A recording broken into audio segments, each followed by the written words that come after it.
Hi, my name is Hannah Sievert, and I am interviewing my coworker and friend, Sarah Smith. So, Sarah, what is your name and how would you describe yourself? My name is Sarah Smith, and I am young at heart. I enjoy reading and hiking and walking my dog, being outside, being with friends. Perfect. How long have you lived in your community, which is Arizona? Just 5 years.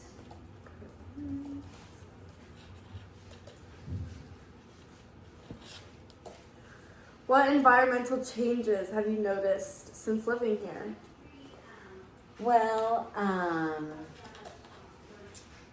I can't speak to exactly, but I do notice that it's getting hotter and hotter, and it's just harder for people to be outside, especially it's more and more months. It's just there are fires that are happening. Yeah. Perfect. So, since you're like a preschool teacher and everything, does the changing climate influence your daily life, or is it something you think about often? Sure, because we can't. I mean, it's very important as a teacher that kids get outside and play, and especially for gross motor play, and that can't happen when it gets so hot. The playground equipment's too hot, and we need to then add an extra step of having water provided outside, and so then we have to move inside. And while inside's okay, fresh air is just really important for young children. Exactly.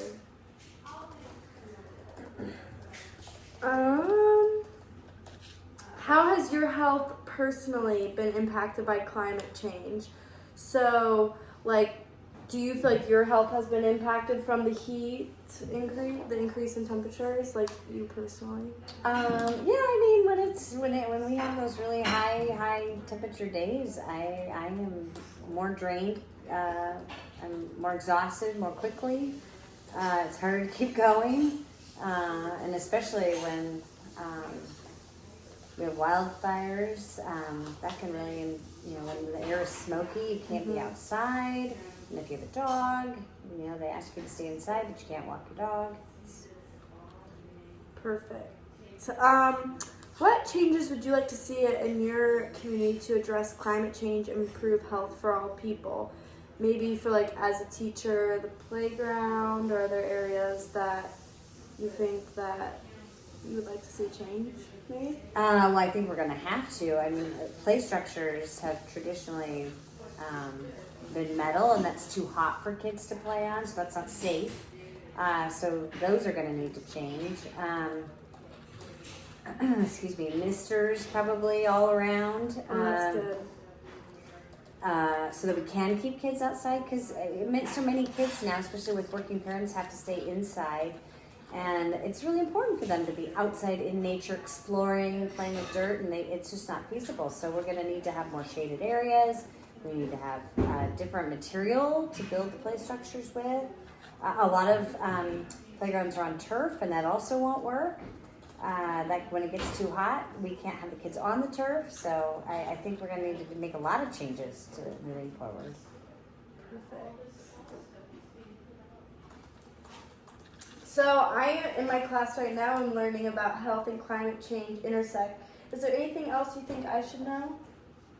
Well, you probably know more than I do. Just trying to keep on the radar? And it's not just here in Arizona. I have family that lives in Alaska, and they're noticing huge differences, and it's affecting, they're used to having snow, and now they're not getting it, and with it's getting warmer quickly, there are a lot of problems in their area.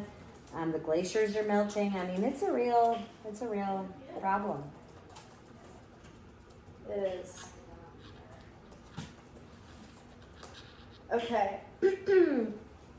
How has extreme heat or poor air quality affected your workday with preschoolers? Well, as I mentioned before, we can't always go outside. So then we're playing inside, and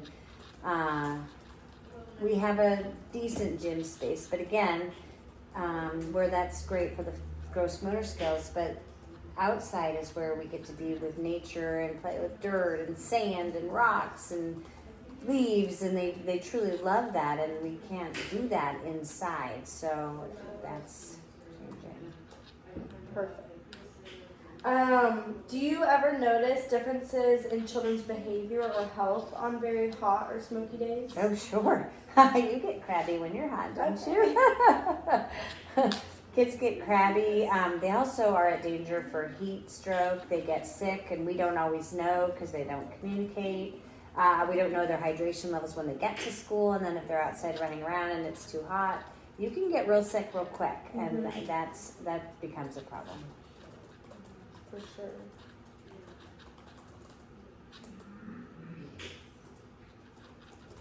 Okay. How prepared do you feel your school is to handle hotter summers and increasing climate-related risks, or do you think there's room for? Well, I think we're teachers are prepared as far as education. However, our school is not prepared. It's very expensive to put in all those things, misters and new playground structure. We just don't simply have the money. We're a preschool. We're not for profit. We don't have the money to just redo everything.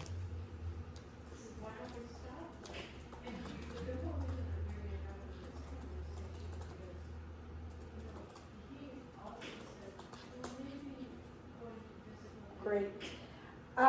Do families ever mention climate-related health impacting their children's experience, like heat sensitivity or breathing issues? Yeah, we do have a fair amount of parents, and I don't remember this earlier, but more kids with asthma that's environmentally triggered, and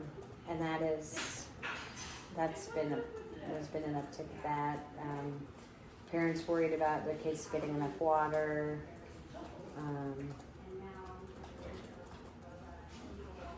Yeah. Have you made any long-term changes to your curriculum or daily routines because of climate change? Like, do you do outdoor time maybe more in the morning versus the afternoon? Well, we try. We've tried to adapt our schedules to do outside time first thing in the morning. But again, it gets so hot so quickly.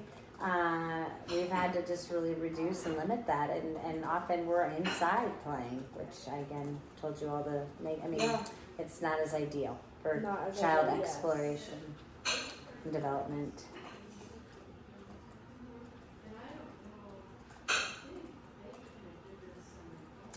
And if the school needs to use the gym for another program or something else, we're not able to use that, then we're really limited.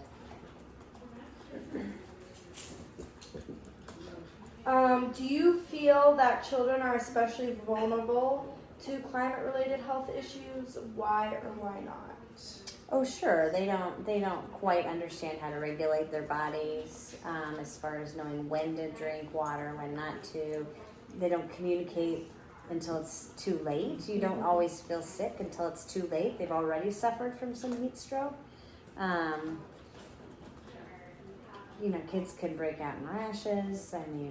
Get headaches, and then they're out for a bit. Yeah.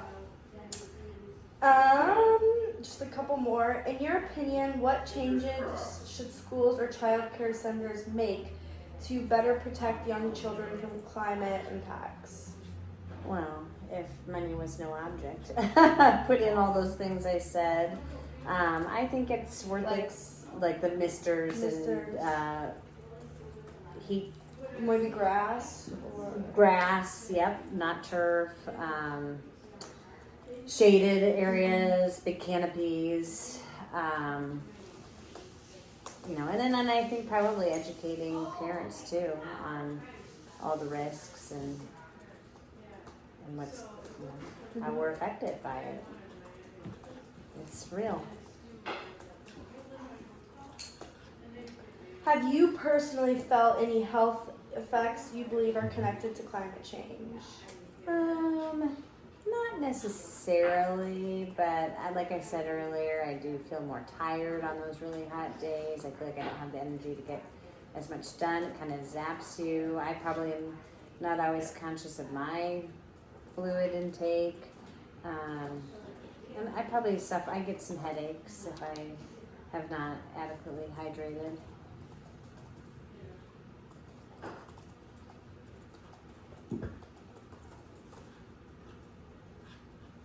Do you think your school community understands the connection between climate change and children's health? Well, I don't know. That's a good question. I don't have the opportunity generally to talk to parents about issues quite like that. So I guess I don't know the answer to that. I think some are aware and maybe bring it up, but depends on the education of the parents and where they come from. So it's not consistent. Okay, and then final question, what hopeful changes do you see either in your school or community that make you believe we can adapt to climate change? Well, overall education coming from the government and grants and money to fix these things that the not-for-profit or education. Most schools just don't have them. They hardly have the funding to pay for teachers, but to have to redo playgrounds and grass and make it so that kids can be outside. I think that has to come from a lot higher up. And just the general public being aware that this is actually a problem that will get worse and will affect kids greatly in their developmental years. Awesome, thank you so much. You're welcome.